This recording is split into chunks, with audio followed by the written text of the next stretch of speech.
السلام عليكم ورحمة الله.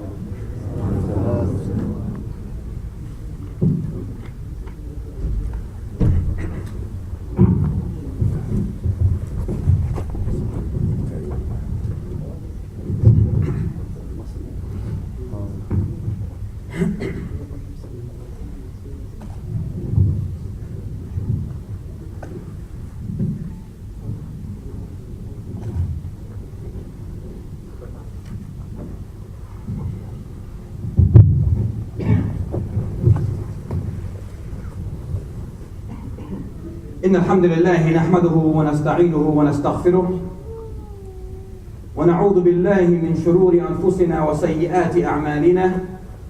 من يهده الله فلا مضل له ومن يضلل فلا هادي له، وأشهد أن لا إله إلا الله وحده لا شريك له، وأشهد أن محمدا عبده ورسوله. To proceed,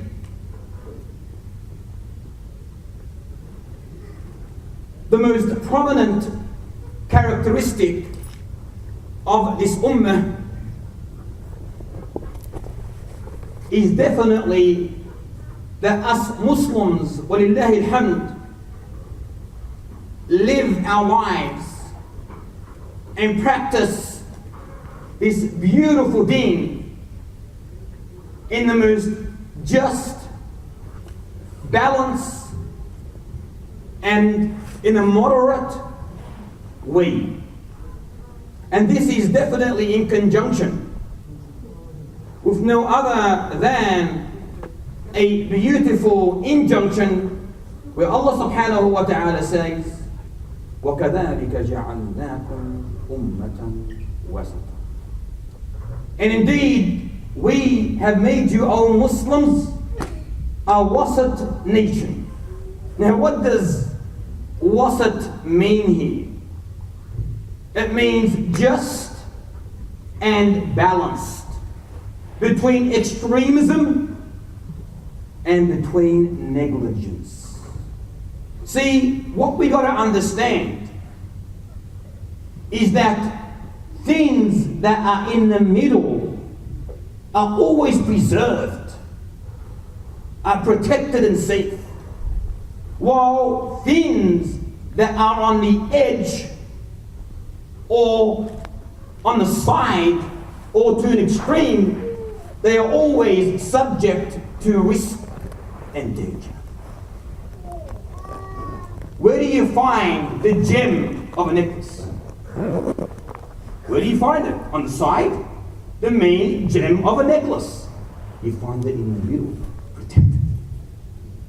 A leader of the people, when he sits amongst his people, generally he sits in the middle, protected. The sun is most effective, most powerful, most strong when it is in the middle of the sky, in its meridian. Man's peak, man's strength, man's power is when? In the middle of his life. See, moderation is stability, safety, preservation, while extremism and negligence is diversion, corruption, and destruction. This is the reality. Hence, we see that the sunnah of our beloved Prophet sallallahu alaihi wasallam categorically condemns all forms of extremism, all forms of excessiveness. This great leader, this wise individual, the greatest man that ever existed on this earthly existence, sallallahu alaihi wasallam, he made sure that he himself and all of his companions acted and behaved in a moderate way. In a what? In a moderate way. Whenever he saw one of the companions whenever he saw one of his companions go into extreme in worship, even though his intention was correct, he immediately reprimanded the companion, condemned that action, and did not remain silent, because that would lead to destruction. Look at the example of Mu'adh ibn Jabal, the great Mu'adh ibn Jabal. Once he prolonged his prayer, so much so the people started to complain. They ran to Rasulullah sallam and said, Ya Rasulullah, Mu'adh is praying too long. Did the Prophet sallallahu alaihi wasallam condemn those individuals who were complaining to him? No.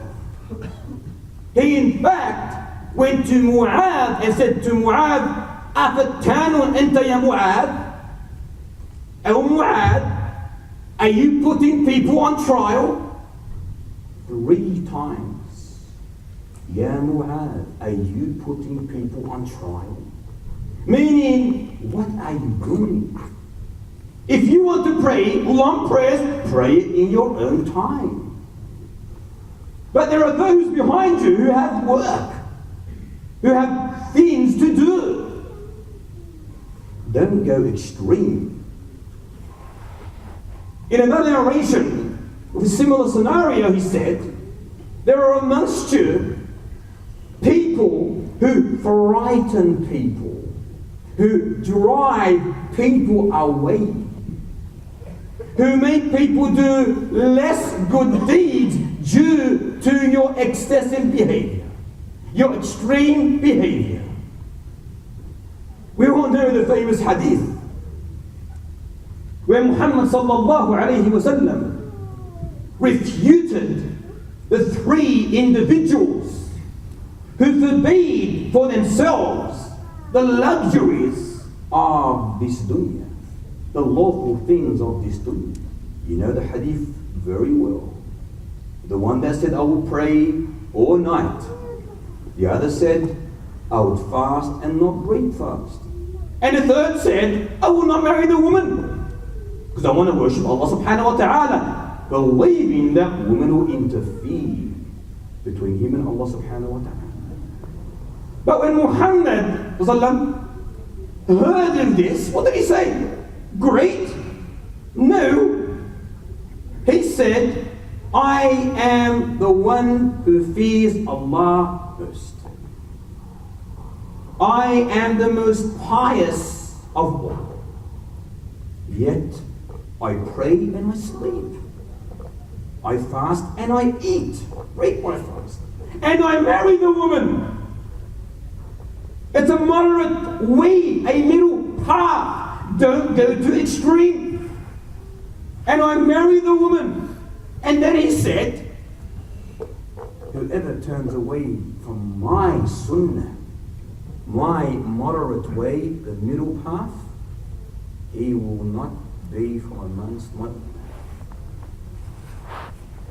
The famous hadith of Salman al-Farisi and Abu Darda, a beautiful hadith, when our beloved teacher sallallahu alayhi wa sallam made the bond, the powerful bond of brotherhood between these 2 individuals, Salman al-Farisi and Abu Darda.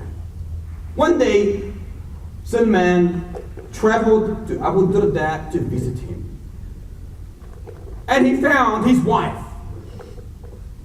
He looked at his wife, and she was in an unkempt, shabby way, wearing clothes that were very shabby, unkempt. He said, Ya Abu Darda, why? Why are you in such a state? She said, your brother Abu Darda has no desire, has no interest for the luxuries of this world. Meanwhile, who comes in? Abu Darda.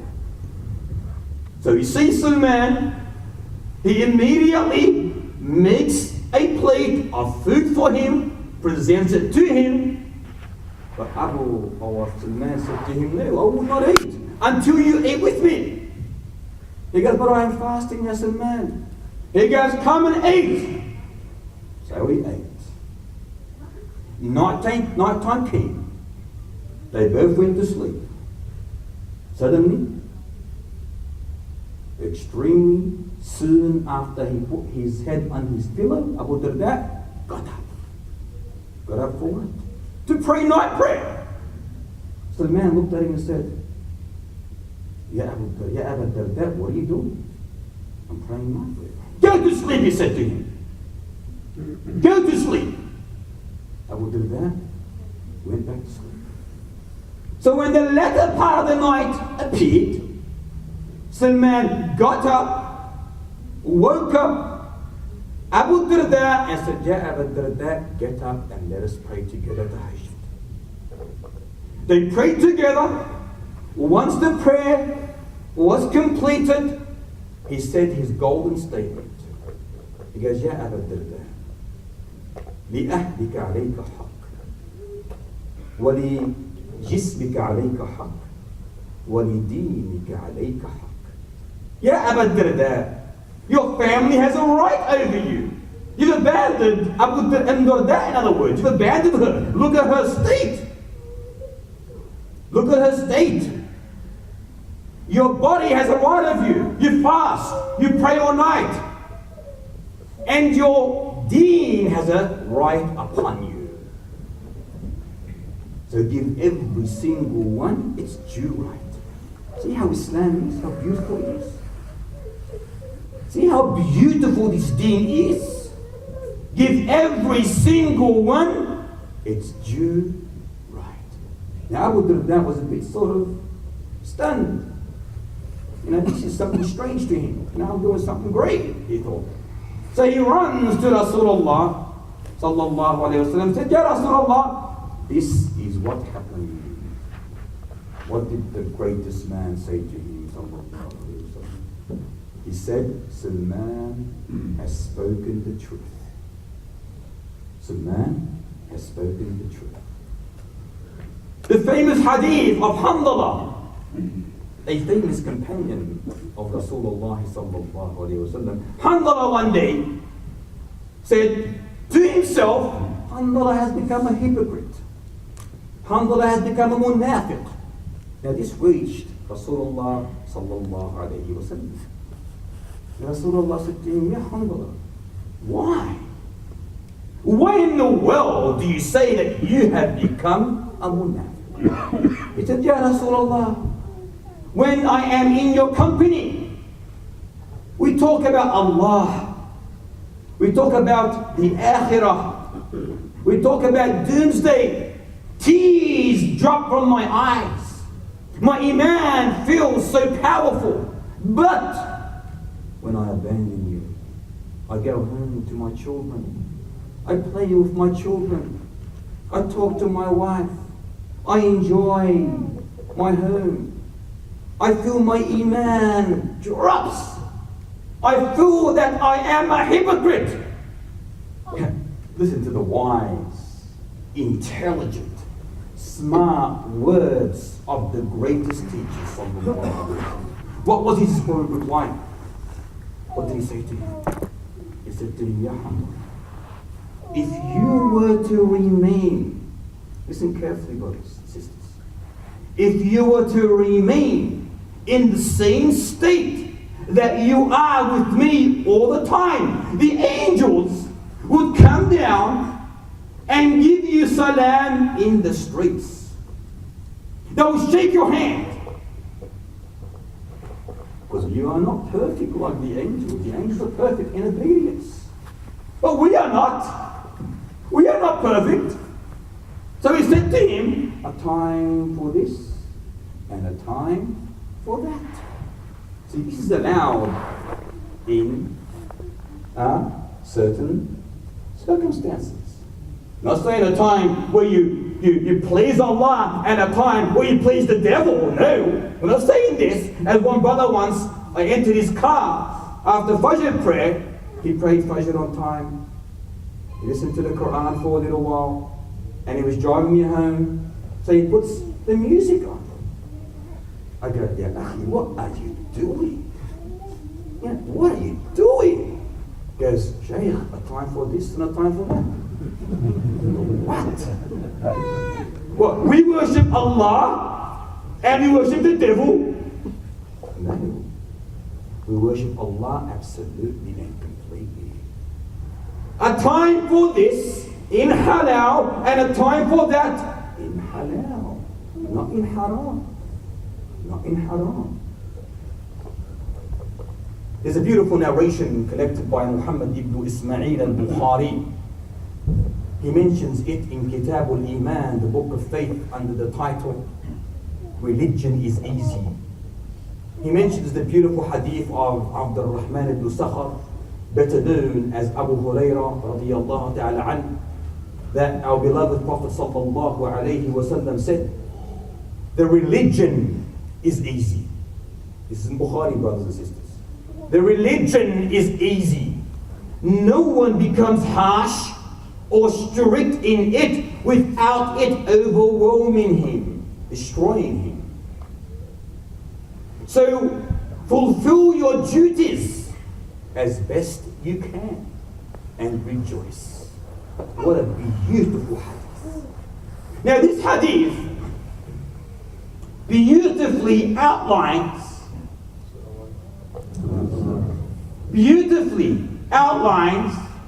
the qualities of moderation. The qualities of moderation. Where he said, so fulfill your duties. The Arabic word is saddidu, which means to aim, to put something or place something on target. Like an arrow hits its mark. Like an arrow hits its mark. Which implies that moderation does not mean going outside the Islamic law.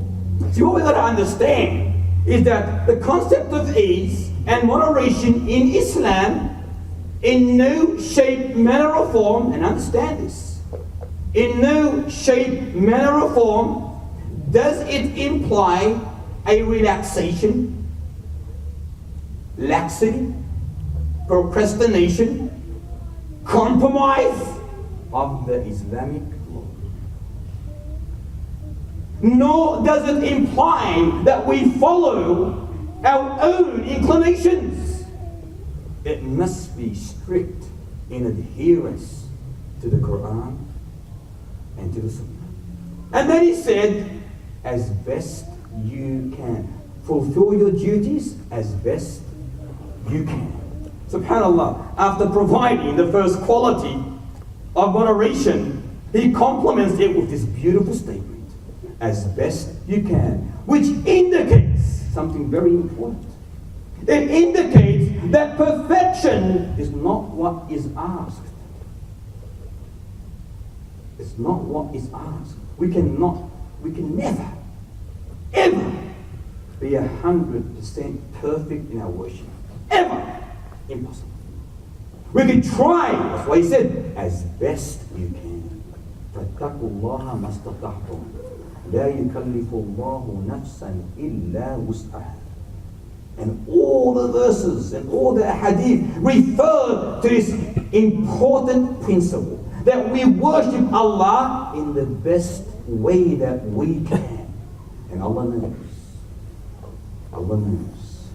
Now there are two important issues here I would like to mention that we are currently experiencing.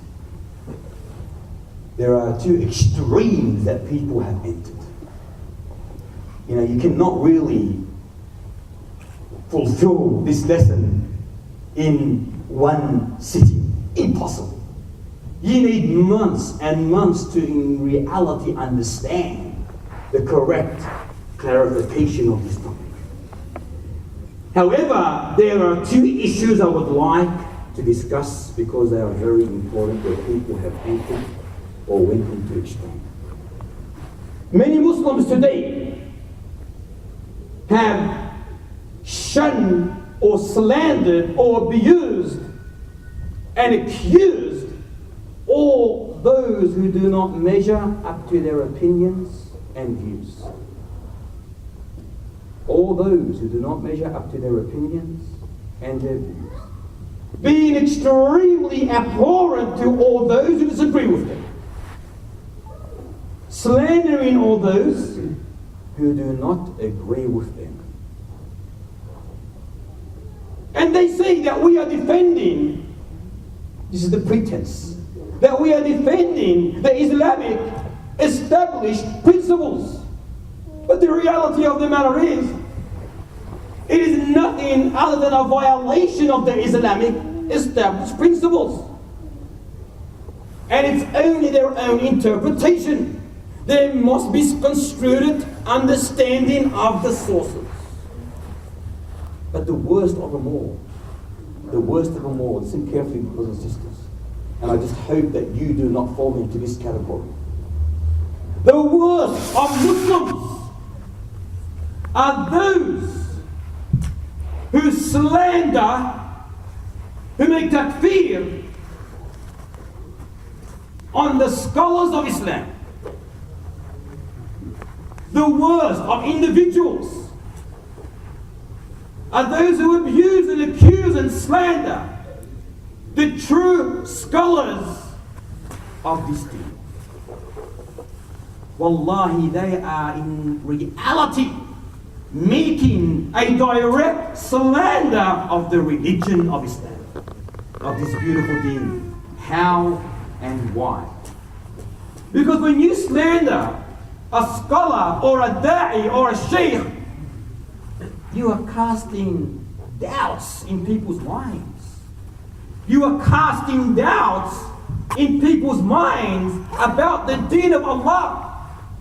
The scholars, the da'is, are those who teach, preach, clarify, convey this beautiful deen. So when you, a Muslim, who has not come out of the egg yet, who cannot even read Al-Fatiha, who believes that he is the scholar himself, when you start slandering the true scholars of Islam, what are you doing? You are deterring people from Islam. You are casting doubts about people, the mashayikh, who are teaching the word of Allah. Hence you see no one in front of them. All due to this noxious, wicked, evil, slanderous, venomous tongue of this individual who does not even know the meaning of Islam. But he's become the scholar of refutation. How many people are like this today? How many? How many people today waste their time in Qila wa Qal? This Shaykh, did you hear what he said? Really? He said this? We better get onto it. Get on Facebook right now. How many people preoccupy themselves, waste their time in searching for and following the mistakes of mashayikh, following the mistakes of the da'is? How many? How many? Hence, when they find what they believe as something, they grab it. I've got him. I've got him. Yahi, is he perfect? Is a shaykh perfect? Is a da'i perfect? No. He's a human being. He can make 1,000,000 mistakes. He's a human being. Instead of slandering him, backbiting him, making takfir on him, calling him a mubtadi', a fasik, a zalim, they won't advise him. They won't advise him. But no, they want to launch vicious attacks behind their keyboard. They're extremely macho and heroic when it comes to the computer. They've got their big turbans behind their computer, Behind them is all the Islamic books, and they're the scholars of refutation, launching vicious, evil, devilish attacks on those who spend their lives calling to Allah. On those who spend their lives calling unto Allah subhanahu wa ta'ala. This is extremism. Extremism at its max. You cannot get more evil than this. And then what happens? Millions of Muslims today, fitna book. Millions and millions of readers from all around the world, in various countries, even in various continents, keep up to date with that which has been published from Qila wa Qal. What this Shaykh did, what this Shaykh said, what this Shaykh's opinion is. Ya akhi, is that what is asked of us? Is this what is asked of us? Don't worry about your own faults, your own mistakes. Go and search for and follow your own mistakes. For wallahi, you have the biggest mistake ever. You are committing the biggest mistake that you can ever commit in searching for other people's mistakes. Hasib nafsik. Go judge yourself. Go look at your own faults. Fix yourself up. Allah will not ask you about this shaykh or this shaykha. He'll ask you about yourself. But he will ask you if you spoke one letter about this shaykh and about this shaykh, wallahi. And every person that you affected and you deterred and you distanced from Islam, you are the reason. You will be held accountable for. Wallahi, some serious fitna occurs from this. The other extreme is these individuals. That's the first extreme. The other extreme on the other side, the same individuals, they want to be known. They want to be heard. They want to be famous. They want to be out there and called shaykh and called knowledgeable and called alim. These are the same individuals, not knowing that the true scholars of Islam, the true righteous people of Islam, the greatest fear they ever had was what? The fear of fame and being recognized. The what? The fear of fame and being recognized. They feared this most. These are the true scholars. This is the true righteous days. Wallahi, some of them would even remove himself from a lesson when he saw too many people in front of him. As is mentioned in the Sunnah. One companion, when he saw too many individuals, he stood up and left. When he was asked, why? What did you leave for? You were supposed to give a talk. Because I fear that too many people are going to get to know me. I don't want this. They were scared, genuinely scared. Today we have people, supposed days, if they don't see a full house, they want to attend. They want to attend. You know other da'is who love fame, and they always ask those who upload YouTube footages, they say, how many hits have I got today? How many hits? The da'is we talk about. Supposed da'is. How many hits? Who cares how many hits you have? Are you worried about how many people you have as followers? Is that what you care about? Ya Habib, what are we doing da'wah for? What do we practice Islam for? Why are we here? If we're here for fame, recognition, to be called, MashaAllah, I've got this great knowledge behind me, Tabarakallah, then you are wasting your time. We're here for one reason, and that is to seek the pleasure of Allah subhanahu wa ta'ala. That's the only reason we're here. We don't care about Ahmad or Zainab looking at us. We don't care about quantity. We don't care about dunya. Our end game is what?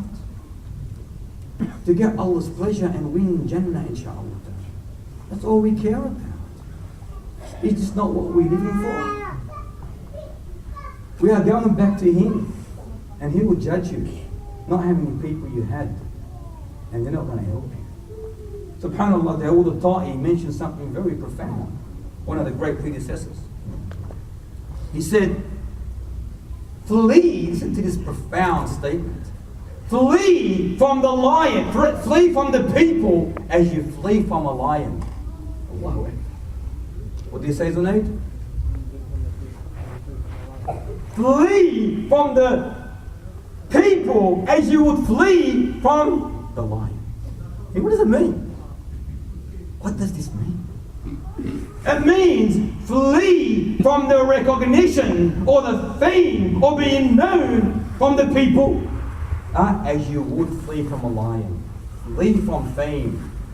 Flee from recognition. Flee from being known, just as you would flee from a lion. See, the lion, people, this is how I look at it. People are like the predator. The what? The predator. And your actions is the prey. Your actions, your righteous actions is like the prey. And people is like the predator, the beast. The ferocious, powerful, hungry beast. So if your actions is not sincerely for Allah, that beast will eat those actions. If your intention is not with ikhlas for Allah, that beast, the people, the lion will eat your deeds. Ibrahim ibn Adham said, a person who loves fame has not been sincere to Allah. A person who loves fame has not been sincere to Allah subhanahu wa ta'ala. Listen to the beautiful statement of Fudayl ibn Iyad. Wallahi, every single one of you should memorize this and live by it. He said, if you are able to get by without being known, then do so. What does it bother you if people do not praise you? What does it bother you if you are blameworthy in the sight of people? If in the sight of Allah you are praiseworthy? Help you. Help you. What does it bother you if people do not praise you? Who cares? I don't want praise from Abdullah or Hussein. I don't care less about their praise. I'm not going to sit down here, riba halal, yes, you can have it. First house, okay. But you're going to be my follower, you're going to come to my lessons every day? I don't care less. What I care about is one thing. To do da'wah ala basira. To teach Islam as it should be taught. No lafba or dabba or habba or dabba. No sweet talk. No dodgy going around the merry-go-round and going around the bush and trying to please people. It's not the style of the day. If you are here to hear what you want to hear, to satisfy your hawa, you won't get it. If you are here to listen to Islam, you will get it. What does it bother you if people do not praise you? And what does it bother you if you are blameworthy in the sight of the people, when in the sight of Allah, you are praiseworthy? Allahu Akbar. What a profound, beautiful statement. Allahu Akbar. Yazid ibn Abi Habib said something very nice as well. He said, from the fitna of a da'i is that speech becomes more pleasing to him than listening and silence. Then what? Listening and silence. Meaning, from the fitna, a problem that a da'i, some da'is have, he does not want to listen to anyone else. Nor does he want to sit down and listen to anyone else. He always wants to be on the pedestal, the giver. This is a fitna. This is why Sufyan al-Thawri said, if you are able to become a da'i, a preacher, a teacher of Islam, without being known, then do so, he said. He said, for wallahi, if people knew what was in your flesh, what was in you, they would eat you. They would eat you. And we know another narration that mentions in conjunction with this, if sin had odor, you cannot sit next to anyone. What is it? If sin, Yahani, had what? You would not be able to sit next to anyone. Because we're all sinners. We all commit sin. Do we not? And we all commit a lot of sin. And if that sin in reality had a smell, had an odor, you cannot sit next to anyone. There's a beautiful story of Ibrahim ibn Adham. He was a marvelous man. Fascinating personality, wallahi, this great man. Great predecessor. He was once in his orchard, working in the fruit and so forth. He's a great scholar. And a group of people entered the orchard and they were saying, where is Ibrahim ibn Adham? We were told that he's in the orchard. And they were talking to Ibrahim ibn Adham. But no one knew him face to face. They never saw his face, this group of people. So they went into the orchard and said, yeah, Ibrahim, where are you? And he comes out. He said, who are you looking for? They said, we want to talk to Ibrahim, the great Shaykh. He goes, who's Ibrahim? He said, Ibrahim. We were told he's in the orchard. He goes, really? I will look for him as well. Let's go and look for him. Ya Ibrahim! And he's called himself, Ya Ibrahim! Why? He did not want to even be known. This is a real scholar. This is a genuine scholar. Brothers and sisters, what we've got to understand is Allah will judge you. Fear Allah subhanahu wa ta'ala and don't indulge yourself in kira wa khan. Don't involve yourself with gossip, with what this person said or that person said. Who cares? Worry about your own faults and fix your own faults up. Busy yourself in obtaining beneficial knowledge. Do you want to be amongst the destroyers or amongst the builders?